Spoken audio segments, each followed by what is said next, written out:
ভিতরে ঢুকে পড়লো। আর ভিতরে হাড়গোড় পড়ে আছে। বাড়িটা ভাঙাচোরা, আর বাড়ির অন্ধকারে অদ্ভুত একটা ছায়া দেখা যাচ্ছে। হঠাৎই বাজ পড়লো। আলো ফুটতেই দেখা গেল সেই জিনিসটাকে। তার শরীরটা ইয়ামিন আর নানা বাড়ি, সাথে তার মা, বাবা, ফয়সাল আর সাম্বাও আছে। হালকা শীত পড়েছে, তাই ইয়ামিনের গ্রামে ঘুরতে খুব ভাল লাগে। সাম্বা আর ইয়ামিন সাথে শম্পাও আছে। ওরা তিনজন যখন এদিক ওদিক ঘোরাঘুরি করছিল, তখন শ্রাবণী বলে, এই ইয়ামিন, সন্ধ্যা হয়ে গেছে, চলো বাড়ি যাই। হ্যাঁ সাম্বা, এখনই বাড়ি যাব, চলো। এই বলে ওরা সন্ধ্যা হওয়ার আগেই বাড়ি ফিরে যায়। রাতের বেলা সবাই খাওয়া দাওয়া শেষ করে যে যার ঘরে বসেছিল। ইয়ামিন সাম্বা তার রুমে বসেছিল। তখন ইয়ামিন সাম্বাকে বলে, ইস সাম্বা, কি সুন্দর হালকা হালকা ঠান্ডা পড়েছে। এই ঠান্ডার মধ্যে যদি পিৎজা বা বার্গার হতো, ব্যাপারটা জমেই যেত। হ্যাঁ ইয়ামিন, আমি বুঝতে পারছি, কিন্তু এটা ঢাকা না, এটা গ্রাম। তুমি যখন খুশি তখন সব জিনিস খেতে পারবে না, বুঝছো? ঠিক সেই মুহূর্তে ফয়সাল ঘরের ভিতরে ঢুকে। আর তখন ইয়ামিন ফয়সালকে দেখে বলে, আরে মামা, তুমি কোথায় গেছিলে? তোমাকে ছাড়া এই ঘরটা শূন্য শূন্য লাগছে। আমার এই সাম্বার বাচ্চার সাথে কথা বলতে ভালো লাগে না, তুমি থাকলে আমার খুব ভাল লাগে। আরে ইয়ামিন, তুমি জানো না আমি তোমার জন্য দারুণ একটা খবর নিয়ে আসছি। আরে ধুর মামা, তুমি কি খবর নিয়ে আসছো জানি না, কিন্তু সাথে যদি পিৎজা নিয়ে আসতা তাহলে তুমি আমার গ্রেট মামা হইতা। পিজা খাবা? কয়টা পিজা দরকার তোমার? আনলিমিটেড পিজা খাওয়াবো তোমারে।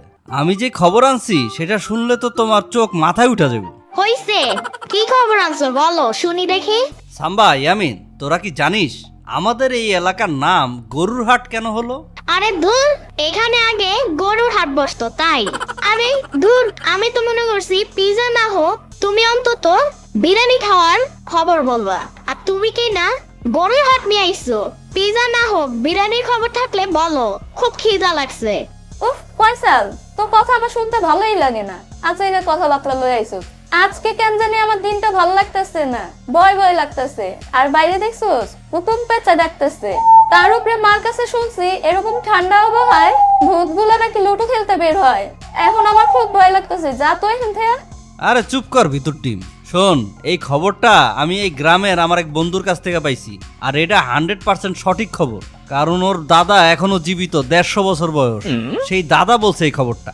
আমাদের বাড়ির পেছনের জঙ্গলটা আসলে একটা অভিশপ্ত গোচারণ ভূমি।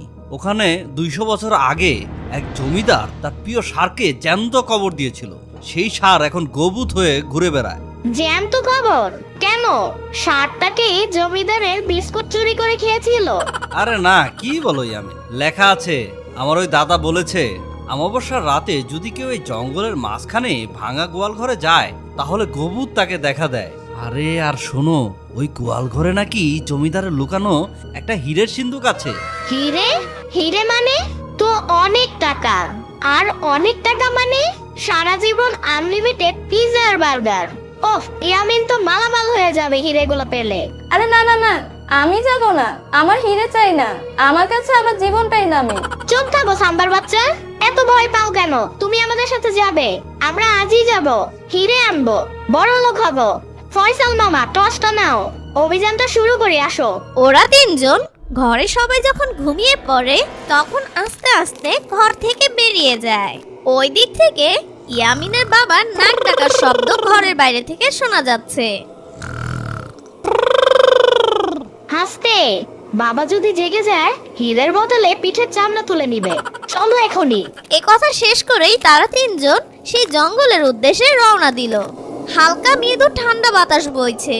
গাছের পাতাগুলো এমন শব্দ করছে যেন কেউ ফিস ফিস করে কথা বলছে। শোনো ইয়ামিন, সাম্বা, আমাদের প্ল্যান অনুযায়ী আমাদের সোজা উত্তরে যেতে হবে, ওই যে ওই বিশাল জঙ্গলটার দিকে। ওই তোরা শুনছস? আরে সাম্বা, কি শুনবো? কেউ একজন বললো হাম্বা, কিন্তু গলাটা গরুর না, মানুষের মতন। আরে সাম্বা, এটা তোর মনের ভুল। সাম্বা, তুমি তো হাম্বা, তাই হাম্বা হাম্বা ডাক শুনবা, বুঝছো? এই বলতে বলতে তারা জঙ্গলের গভীরে ঢুকে যায়। চারপাশ অন্ধকার, টর্চের আলোয় অন্ধকার আটকে যাচ্ছে। হঠাৎ ইয়ামিনের পায়ে কিছু একটা আটকে গেল। ওরে বাবা রে, সাপ সাপ, আমার পাটা গিলে ফেললো। আরে গাধা, ওইটা একটা পুরনো দড়ি। ইয়ামিন তখন দড়িটা হাতে নিল, সাথে সাথে মাটির নিচ থেকে একটা বিশ্রী পচা গন্ধ বের হলো। দূরে কোথাও একটা ভারী লোহার দরজা খোলার শব্দ হলো। ঠিক তখনই সাম্বা ফয়সাল আর ইয়ামিনের পিছনে গিয়ে বলে, তোরা থাক, আমি আর নেই। দরজা খুলে গেছে, জমদূত আসছে।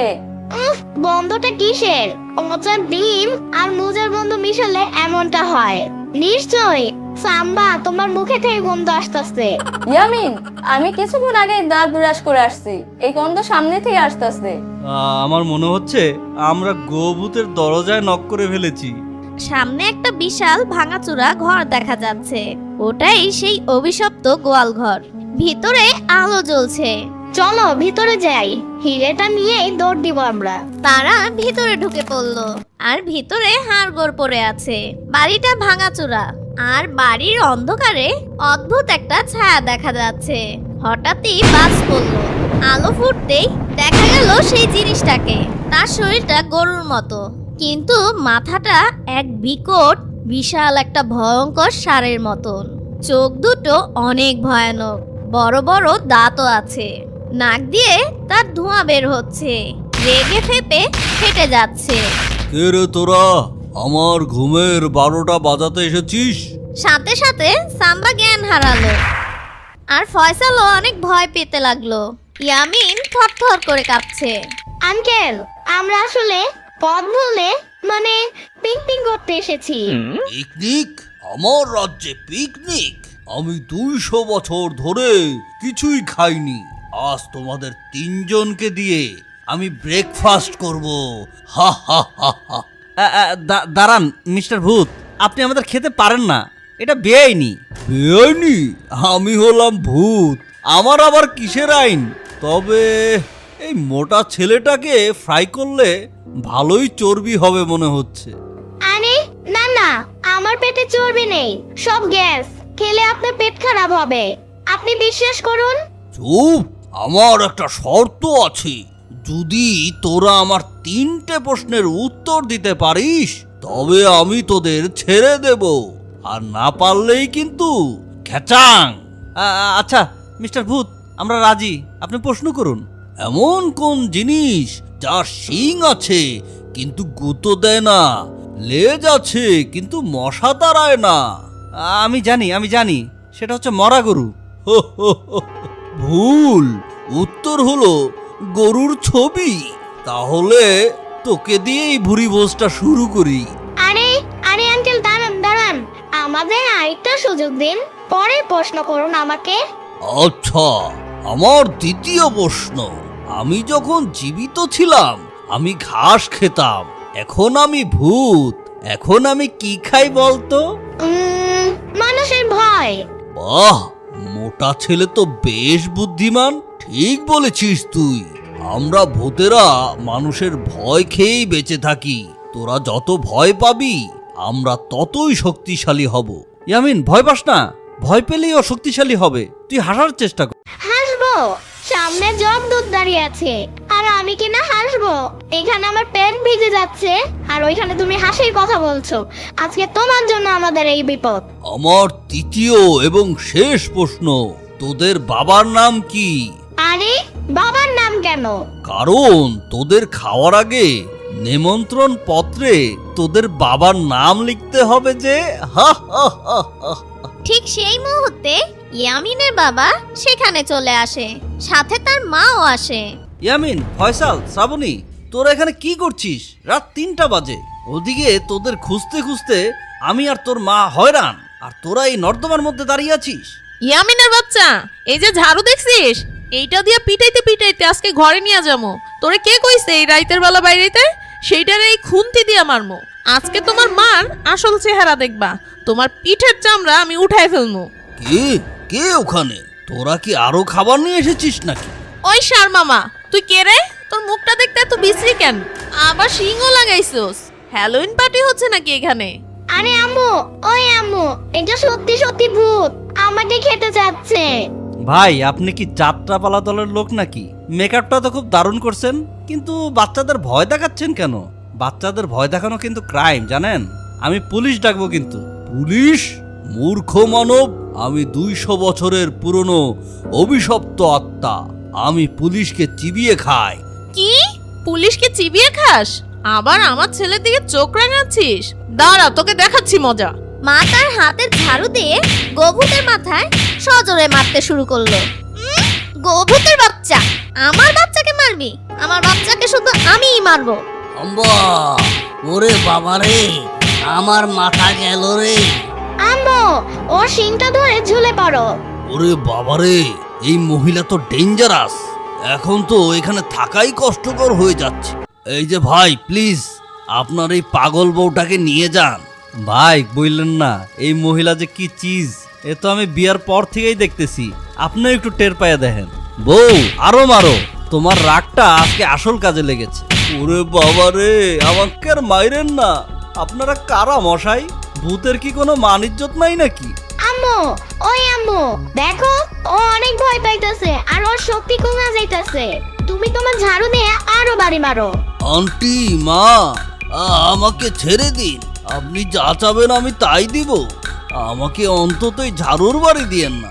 এই যে মিস্টার গরু, এখন সত্যি কথা বল, তুই কে? আমি আমি আসলে এই জমিদার বাড়ির একটা ষাঁড় ছিলাম। জমিদারের বাড়িটা আমি পাহারা দিতাম। আমার কোনো দোষ ছাড়াই জমিদার আমাকে জ্যান্ত পুঁতে ফেলে। এরপর থেকেই অভিশপ্ত আত্মা হয়ে আমি এই বাড়িতে ঘোরাফেরা করছি। আর যখন যেই আসে তাকেই আমি ভয় দেখাই। কিন্তু আমি মনের দিক দিয়ে খারাপ না। আজ পর্যন্ত আমি একটা মানুষ তো দূরের কথা, একটা খরগোশও খাইনি। আহারে বেচারা, আম্মু ওকে মেরো না, ও আসলে লোনলি। আচ্ছা ঠিক আছে ঠিক আছে, শোনো বাবু, তুমি এই জঙ্গল ছেড়ে চলে যাও। এখানে ফ্ল্যাট বাড়ি হবে। এখানে থাকলে তুমি মিস্ত্রিদের হাতে মার খাবে। কিন্তু আমি যাব কোথায়? আমার যে খিদে পেয়েছে। ইয়ামিন তখন তার পকেট থেকে একটা কলা বের করে দেয়। এই যে মিস্টার গোবুদ, এই নাও, এই কলাটা খাও। কলাটা একটাই, কিন্তু কিছুটা হলেও তোমার পেট ভরবে। তখন গোভূত কলাটা খেয়ে খুশি হয়ে গেল। আহা, কি স্বাদ, অমৃত। তোমরা খুব ভালো, আমি তোমাদের মুক্তি দিলাম। আর শোনো, ওই কোনায় মাটির নিচে একটা কলসি আছে, ওতে হিরে নেই, কিন্তু জমিদার আমলে কিছু সোনার মোহর আছে, ওগুলো নিয়ে যাও। সত্যি মিস্টার গোভূত? হ্যাঁ, কিন্তু শর্ত হলো এই মহিলাকে বলবা উনি যেন কোনোদিন আমার সামনে না আসে। ওনার ঝাড়ুর বাড়ি আমার সারা জীবন মনে থাকবে। পরের দিন সকালবেলা ইয়ামিন, ফয়সাল, সাম্বা তাদের বাড়ির উঠানে। আর উঠোনে সেই কলসি ভর্তি কিছু স্বর্ণ মুদ্র। আরে, আমরা কি স্বপ্ন দেখতেছি নাকি? না রে শ্রাবণী, এই মুদ্রাগুলা সত্যি। কিন্তু একটা সমস্যা আছে। আরে ইয়ামিন, আবার কি সমস্যা? গোবুদ বলেছিল হিরে দিবে, কিন্তু দিল মোহর। আর মার ঝাড়ুর বাড়ি খেয়ে সেই ভূতটা ভয় পালিয়ে গেল। এখন তো মনে হচ্ছে গোবুদের থেকে আমার মাকে দেখলেই ভয় লাগবে। ঠিক তখনই ঘর থেকে ইয়ামিনের মা বলে, ইয়ামিন, পড়তে বসো, না হলে কিন্তু আমার ঝাড়ু নিয়ে আসবো। ঠিক সেই মুহূর্তে বাড়ির পাশে একটা গরুর ডাক শোনা গেল। গরু যখন ডাকছিল তখন ইয়ামিন আর সাম্বা ওরা ভয় পেয়ে যায়। আর ওরা তাকিয়ে দেখে এটা সাধারণ গরু। ইয়ামিন, চলো তাড়াতাড়ি যাই, পড়তে বসো, নাইলে কিন্তু তোমার মা দিব পিটানি। হ্যাঁ সাম্বা, চলো এখনই।